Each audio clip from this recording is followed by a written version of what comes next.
ग्रहों की दो अवस्थाएं होती है, वक्र अवस्था और मार्गीय अवस्था।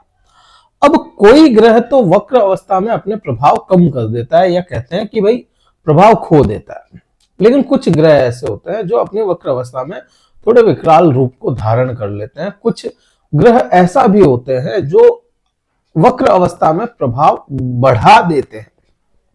योग निंद्रा कह सकते हैं या योग अवस्था कह सकते हैं कि बृहस्पति ग्रह वक्र अवस्था में अपनी योग अवस्था में चले जाते हैं और वहां योग अवस्था के प्रभाव आप पे लेकर के आते हैं। मीन्स अटके हुए काम बृहस्पति अपनी वक्र अवस्था में आपके करते हैं।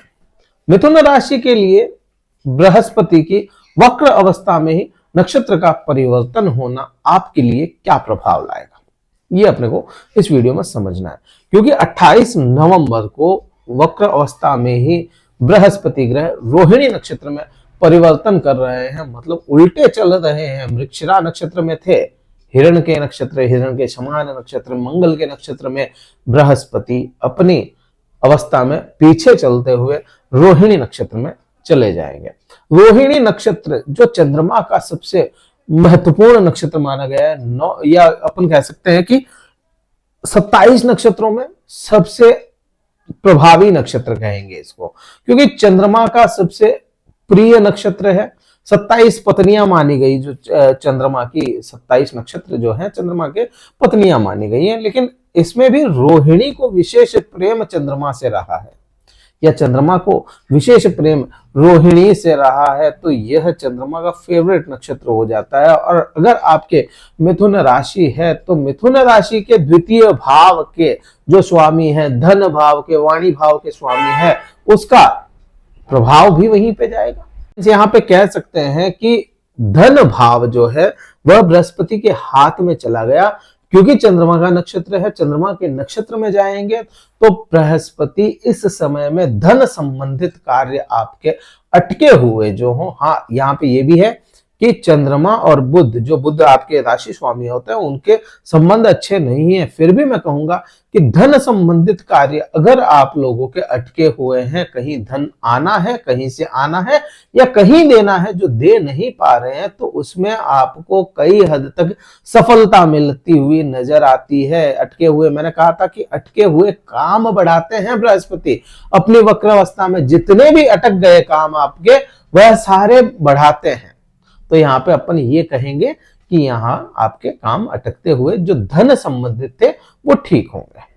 सेल्स का कोई काम कर रहे थे और उसमें आपको समस्याएं थी, क्योंकि वाणी की बात है और द्वितीय भाव का स्वामी चंद्रमा के नक्षत्र में, द्वितीय भाव का स्वामी जो चंद्रमा है उसी के नक्षत्र में बृहस्पति जैसा शुभ ग्रह अगर चला जाए तो वहां पे वह आपको यही काम करवाएगा कि सेल्स से संबंधित जो भी कार्य करते हैं आप, उसमें आपको सफलता दिलाता हुआ नजर आता है। तो यहाँ पे ये भी चीज अपने को बहुत समझनी चाहिए, बहुत अच्छे से समझनी चाहिए कि सेल्स से रिलेटेड आपके जो भी काम थे, कार्य थे, वह ठीक होंगे। अब यहाँ पे क्योंकि बृहस्पति रोहिणी में आया है और रोहिणी नक्षत्र आपके 12वें भाव में पड़ता है मिथुन राशि वाले जातकों के, मीन्स यहाँ पे 12वें भाव के भी प्रभाव बृहस्पति रोहिणी की तरह ही देंगे, यहाँ पे चंद्रमा की तरह ही देंगे, चंचलता की तरह ही देंगे। तो आप पे क्या प्रभाव आएगा यहाँ पे, क्यों?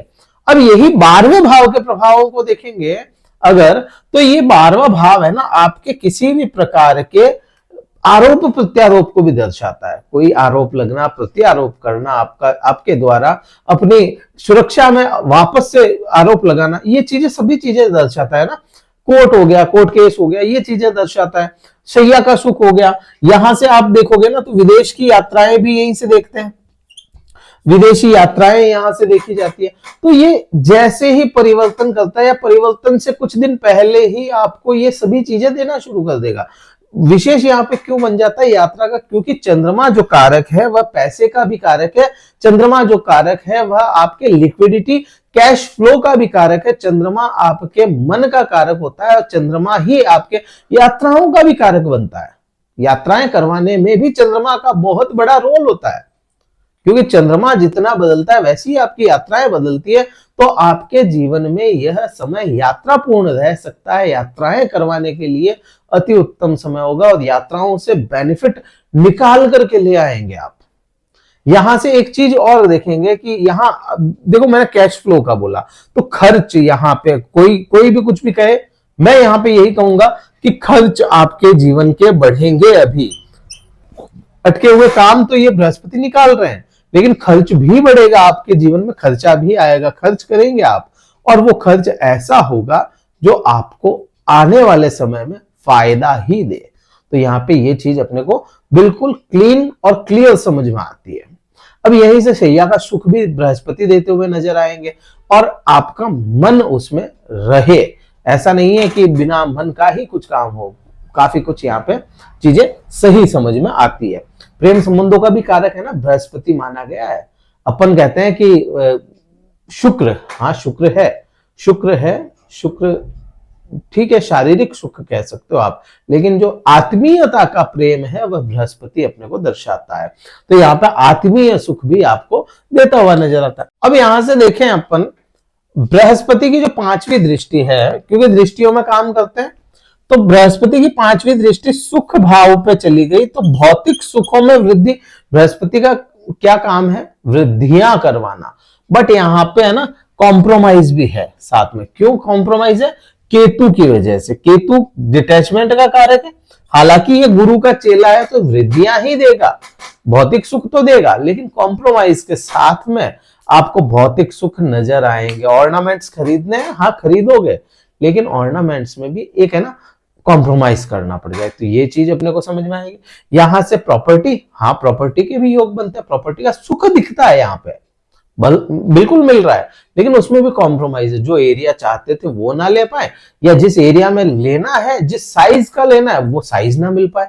तो यहाँ पे कुल मिलाकर के भौतिक सुखों में थोड़ी सी कमी अपने को देखती हुई मिलती है। कमी का मीन्स कॉम्प्रोमाइज है, कमी नहीं कॉम्प्रोमाइज इसको कहेंगे। तो ये अपने को समझ में आता है।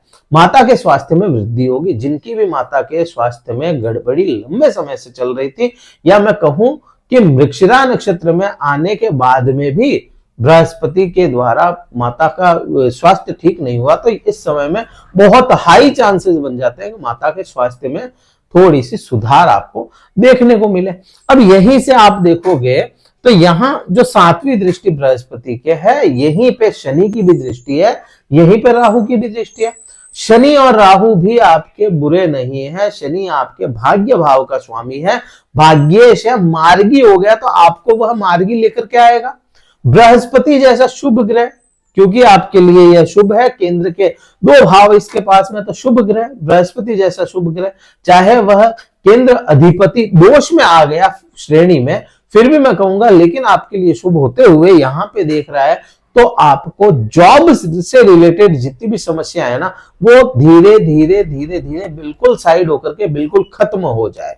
क्योंकि ये जो मैंने पहले भी बोला, अभी भी बोल रहा हूं कि वक्र अवस्था में बृहस्पति अटके हुए कामों को बढ़ाता है, रुके हुए कामों को बढ़ाता है। कोई जॉब स्विच करना चाहते थे, जॉब चेंज करना चाहते थे, लंबे समय से नहीं कर पा रहे थे, तो वो यह समय है, क्योंकि भाग्य का साथ मिल रहा है शनि से। शनि मार्गी होते ही शनि की दृष्टि यहां पे है।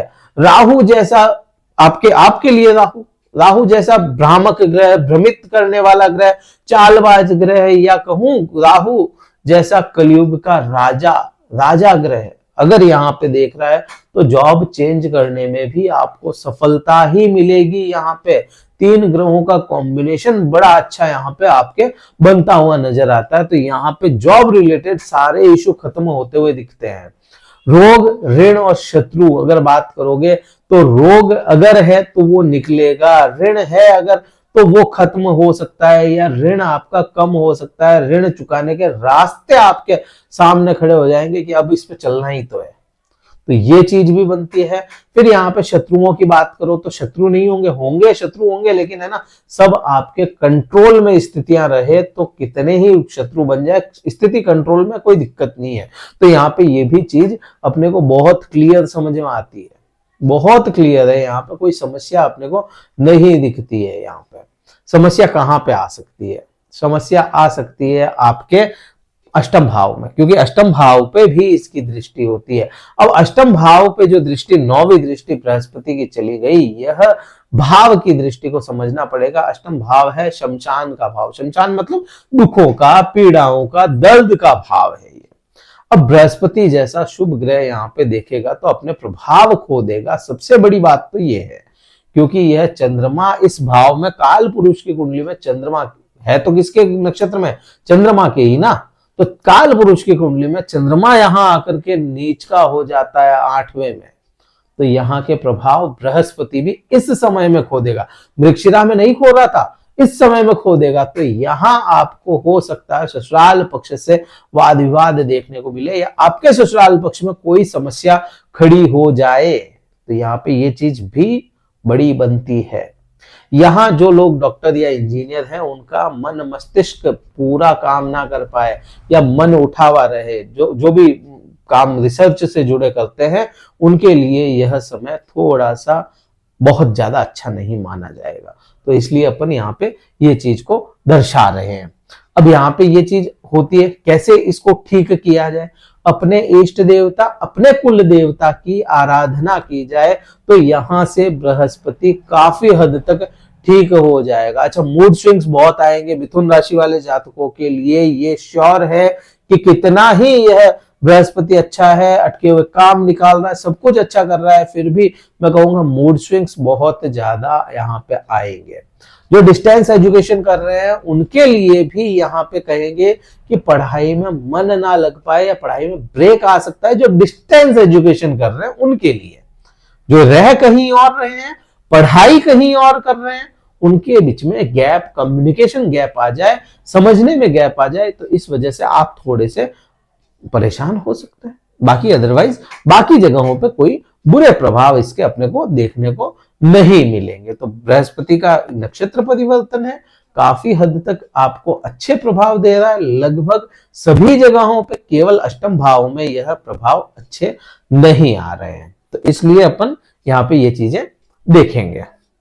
वीडियो कहीं अच्छा लगा हो, क्योंकि मैंने बहुत बारीकी से आपको हर चीज बता दी, कहीं अच्छा लगा हो वीडियो, लाइक कीजिएगा, शेयर जरूर कीजिएगा और सब्सक्राइब करके ही जाइएगा चैनल को। कुंडली अगर विश्लेषण हमसे ही करवाना चाहते हैं, देखिए कुंडली विश्लेषण से आपको सटीकता बहुत ज्यादा मिल जाएगी, क्योंकि मिथुन राशि वाले जातक तो बहुत सारे होंगे। कुंडली विश्लेषण करवाना अगर हमसे चाहते हैं तो डिस्क्रिप्शन में कार्यालय का नंबर है, व्हाट्सएप मैसेज करें। संपर्क केवल व्हाट्सएप मैसेज से कीजिएगा। आप पहले मैसेज करके अपना शुल्क पता कर लें, स्लॉट बुक करवा लें, फिर हम आपसे बात करेंगे। इस वीडियो में तो इतना ही था। जय हिंद, वंदे मातरम, भारत माता की जय।